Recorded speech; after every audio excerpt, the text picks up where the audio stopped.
మహబూబాబాద్ జిల్లాలో వర్షం విషాదాన్ని నింపింది.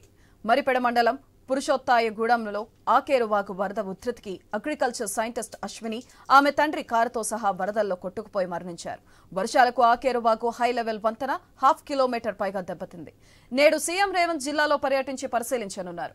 కలెక్టరేట్లో అధికారులతో సమీక్ష నిర్వహించనున్నారు. వరద బాధితులను పరామర్శించి వారితో మాట్లాడనున్నారు సీఎం రేవంత్. నెల్లికుదురు మండలం రావిరాల్లో భారీ వర్షాలు వరదలకు చెరువు తెగిపోగా ఇళ్లలోకి నీరు చేరి చాలా మంది నిరాశ్రయులయ్యారు. రావిరాల గ్రామాన్ని సీఎం రేవంత్ పరామర్శించి బాధితులకు భరోసా అందించనున్నారు.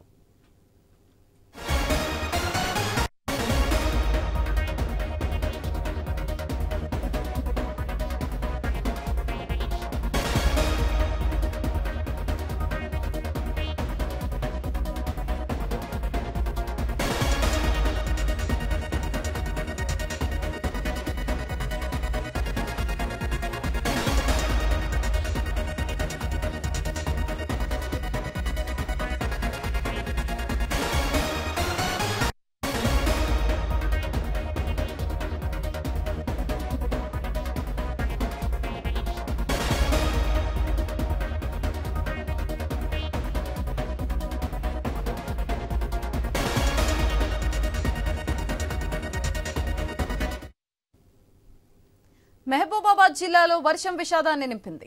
మరిపెడ మండలం పురుషోత్తాయగూడెం ఆకేరువాగు వరద ఉధృతికి అగ్రికల్చర్ సైంటిస్ట్ అశ్విని ఆమె తండ్రి కారుతో సహా వరదల్లో కొట్టుకుపోయి మరణించారు. వర్షాలకు ఆకేరువాగు హై లెవెల్ వంతెన 1/2 కిలోమీటర్ పైగా దెబ్బతింది. నేడు సీఎం రేవంత్ జిల్లాలో పర్యటించి పరిశీలించనున్నారు. కలెక్టరేట్లో అధికారులతో సమీక్ష నిర్వహించనున్నారు. వరద బాధితులను పరామర్శించి వారితో మాట్లాడనున్నారు సీఎం రేవంత్. నెల్లికుదురు మండలం రావిరాల్లో భారీ వర్షాలు వరదలకు చెరువు తెగిపోగా ఇళ్లలోకి నీరు చేరి చాలా మంది నిరాశ్రయులయ్యారు. రావిరాల గ్రామాన్ని సీఎం రేవంత్ పరామర్శించి బాధితులకు భరోసా అందించనున్నారు. దీనిపై మరింత సమాచారం మా ప్రతినిధి ప్రశాంత్ ఫోన్లైన్ ద్వారా అందిస్తారు. ప్రశాంత్. అదే గత 4 రోజులుగా కురుస్తున్నటువంటి భారీ వర్షాలకు మహబూబాబాద్ జిల్లా మొత్తం కూడా అతలాకుతలమైంది. వాగులు వంకలు పొంగి పొరలడంతో జనజీవనం స్తంభించిపోయింది. వాహనాలు కూడా రాకపోకలు కూడా తీవ్ర అంతరాయం కలిగింది. ముఖ్యంగా 2 చోట్ల ప్రధాన రహదారి వరంగల్ ఖమ్మం జాతీయ రహదారి కొట్టుకపోవడంతో రాకపోకలకు తీవ్ర అంతరాయం కలగడమే కాకుండా భారీ నష్టం కూడా వాటిల్లింది. ముఖ్యంగా అటు రైల్వే ట్రాక్ కూడా సౌత్ ఇండియన్ రైల్వేస్ సంబంధించినటువంటి మెయిన్ ట్రాక్ అయినటువంటి చెన్నై కలకత్తా వెళ్లేటువంటి రైల్వే ట్రాక్ మహబూబాబాద్ జిల్లా కేసముద్రం మండలంలోని ఇంటికన్న రైల్వే స్టేషన్ సమీపంలో తాళ్లపూసలపల్లి వద్ద భారీ స్థాయిలో కొట్టుకపోవడంతో గత 2 రోజులుగా 170కి పైగా ట్రైన్లను రద్దు చేశారు. మరో 140 ట్రైన్లను ఆ దారి మళ్లించి నడుపుతున్న పరిస్థితి అయితే ఇక్కడ కనిపిస్తుంది. మరోవైపు గత 3 రోజులుగా కురుస్తున్నటువంటి భారీ వర్షాలకు తీవ్ర నష్టాన్ని అంచనా వేయడానికి స్వయంగా రాష్ట్ర సీఎం రేవంత్ రెడ్డి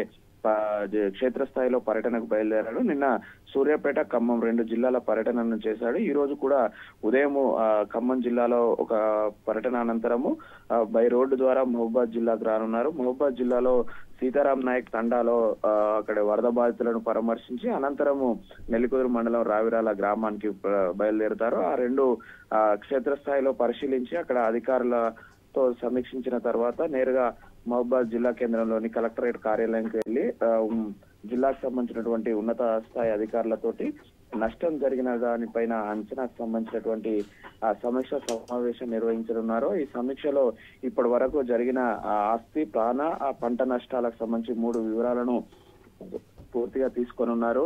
వాటికి సంబంధించి కూడా అధికారులను అప్రమత్తం చేయనున్నారు. అనంతరము వర్షం తగ్గిన తర్వాత వరద ద్వారా వచ్చే ప్రబలేటువంటి విష జ్వరాలు కావచ్చు, అంటువ్యాధులకు సంబంధించినటువంటి ప్రత్యేక చర్యలు తీసుకోవడానికి అటు వైద్య ఆరోగ్య శాఖను ఇటు మున్సిపల్ గ్రామ పంచాయతీ శాఖలను అప్రమత్తం చేయడానికి కూడా అధికారులకు పలు సూచనలు చేయనున్నారు. ముఖ్యంగా ఇప్పటి వరకైతే భారీ వర్షాలకు ఆస్తి నష్టం వాటిల్లినప్పటికీ కూడా ప్రాణ నష్టం జరగకుండా ప్రభుత్వం కాపాడగలిగింది. కాబట్టికే మిగతా ప్రజలను అంటువ్యాధుల నుంచి కూడా రక్షించినట్లయితే మరింత మెరుగైన సౌకర్యాలు అందించినట్లయితే ప్రజలకు ఎలాంటి ఇబ్బందులు కలగకుండా ఉంటాయి. కాబట్టి ప్రజలు అప్రమత్తంగా ఉండాలని అటు సూచనలు చేయడమే కాకుండా అధికార యంత్రాంగాన్ని కూడా ఆ సెలవులన్నీ కూడా రద్దు చేసి ముఖ్యంగా ప్రజల సేవలో ఉండాలని చెప్పేసి ఇటు సీఎం రేవంత్ రెడ్డి స్వయంగా చెప్పాడు. జిల్లా మంత్రులు, జిల్లా ఇన్ఛార్జ్ మంత్రులు కూడా అందరూ క్షేత్రస్థాయిలో పర్యటనలు చేయాలి, ప్రజలకు అందుబాటులో ఉండాలని పిలుపునిచ్చిన నేపథ్యంలో ఇప్పటికే ములుగు, మహబూబాబాద్ 2 జిల్లాలకు సంబంధించినటువంటి క్షేత్రస్థాయిలో ఇప్పటికే మంత్రి సీతక్క పర్యటనలు చేసి ఆ అధికారులకు అటు ప్రజలకు భరోసా ఇచ్చిన నేపథ్యంలో ఈ రోజు స్వయంగా సీఎం రేవంత్ రెడ్డి రావడంతో అయితే అటు అధికార యంత్రాంగం అయితే పూర్తిగా అలర్ట్ అయింది. ముఖ్యంగా ఏదైతే అటు మరిపేడ బంగ్లా వద్ద ఉన్నటువంటి పురుషోత్తంగూడెం వద్ద 1/2 కిలోమీటర్ పైన వరంగల్ ఖమ్మం జాతీయ రహదారి కూడా కోతకు గురైంది. ఆ ప్రధాన రహదారి తెగిపోవడంతో అయితే ముఖ్యంగా అటు మరిపేడ నుంచి మహబూబాద్ కావచ్చు, ఇటు కేసముద్రం ప్రధానంగా వెళ్ళేటువంటి వాహనాలన్నింటినీ కూడా దారి మళ్లించి ఖమ్మం గూడూరు మీదుగా ప్రయాణాలను సాగిస్తున్న పరిస్థితి ఉంది సుధాద్రి. మొత్తానికైతే ఉమ్మడి వరంగల్ జిల్లా మొత్తం కూడా వరంగల్ మహానగరంతో పాటు ముఖ్యంగా అతి భారీ వర్షాలు కుండపోత వర్షం పడ్డ మహబూబాద్ జిల్లా మొత్తం అయితే అతలాకుతలమైంది. అనేక 13 గ్రామాలకు పైగా ఇంకా జల దిగ్బంధంలోనే ఉన్నాయి. వాళ్ళందరినీ కూడా జిల్లా కలెక్టర్ సారథ్యంలో వాళ్ళకు మంచినీరు, ఆహార పదార్థాలు అందించినప్పటికీ లారీలు, ట్రాక్టర్లు, జేసీబీల సహాయంతో ప్రమాద స్థాయిలో ఉన్న ప్రజలను పునరావాస కేంద్రాలకైతే తరలించారు. ఎప్పటికప్పుడైతే సహాయ చర్యలు అందినప్పటికీ కూడా ఇటు ప్రకృతి సహకరించి మరమ్మతులకు అవకాశం ఇస్తే తప్ప పనులు చేయలేని దుస్థితి ఉంది. అయితే నిన్న ఇంటికన్నే తల్లపూసలపల్లి వద్ద 2 చోట్ల కొట్టుకపోయిన రైల్వే ట్రాక్ ను మాత్రం అత్యంత శరవేగంగా రైల్వే సిబ్బంది మాత్రము శరవేగంగా పనులు పూర్తి చేస్తున్న వైన ఉంది. ఈ రోజు ట్రైన్స్ ని పునరుద్ధరించే అవకాశం కూడా ఉంది sir. Right, thank you Prashanth.